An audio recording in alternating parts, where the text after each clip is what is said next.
എനിക്ക് ഇൻസ്റ്റേ വന്ന മെസ്സേജ് ഇട്ട് ഈ മെസ്സേജ് വായിച്ചപ്പോൾ നെഞ്ചിലൊരു വെപ്രാളം പോലെ ഇരുന്നിട്ടാ. എന്താണ് ഏതാണ് അപ്പൊ ജെന്യൂൻ ആണെന്ന് അറിഞ്ഞൂടല്ലോ. അപ്പൊ ഞാൻ നമ്പർ വാങ്ങി ചാറ്റ് ചെയ്തപ്പോൾ ഉള്ളതാണിട്ടാ. ഒന്നും നോക്കിയില്ലട്ടാ. ഞാനും ഒരു മക്കൾക്കുള്ള ഡ്രസ്സ് ഇട്ട് നേരെ പോയെ. അവിടെ ചെന്നപ്പോൾ എനിക്ക് വഴി അറിഞ്ഞോടത്തിന് എന്നെ കൂട്ടിക്കൊണ്ട് വന്നിരുന്നിട്ട് അവര്. സത്യം പറഞ്ഞ ഈ ഇറങ്ങിപ്പോണ വഴി കണ്ടപ്പോൾ എനിക്ക് സങ്കടം തോന്നിയിട്ടാ. കാരണം രാത്രി ആയിക്കഴിഞ്ഞാൽ വെട്ടവും വെളിച്ചമൊന്നും കാണൂല. ഒരു ആശുപത്രി കേസൊന്നും ഇവരെങ്ങനെ ആ റോഡിലൂടെ എത്തുന്നൊക്കെ ഒരു 100,000 ചോദ്യം ഇരുന്നിട്ട് എന്റെ മനസ്സിൽ. ഈ 2 മക്കൾക്കുള്ള ഡ്രസ്സ് ആയിട്ടുണ്ട് ഞാൻ വന്നത്.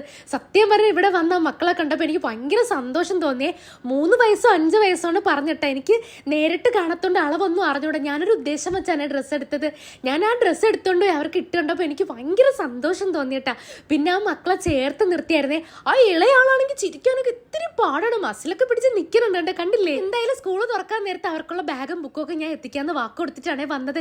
ഏറ്റവും ലാസ്റ്റ് ഇളയാൾ ചിരിച്ച് എനിക്ക് മുത്തൊക്കെ തന്നിട്ടാണ് കേട്ടോ. സത്യം പറഞ്ഞാൽ എനിക്ക് സന്തോഷമാണ്. ആ സങ്കടമാണെന്നൊന്നും എനിക്ക് അറിഞ്ഞിട്ട് കേട്ടാ. എനിക്ക് പാവം തോന്നിയിരുന്നിട്ട്. ഉള്ളവ ഇല്ലാത്തവന് കൊടുക്കണമെന്നാണ്. എന്ന് വെച്ച് ഞാൻ വലിയ പണക്കാരുന്നില്ല. ഞാനും വാടക വീട്ടിലാണ് കേട്ടോ. ഇന്നത്തെ വീഡിയോ ഇത്രയുള്ളേ.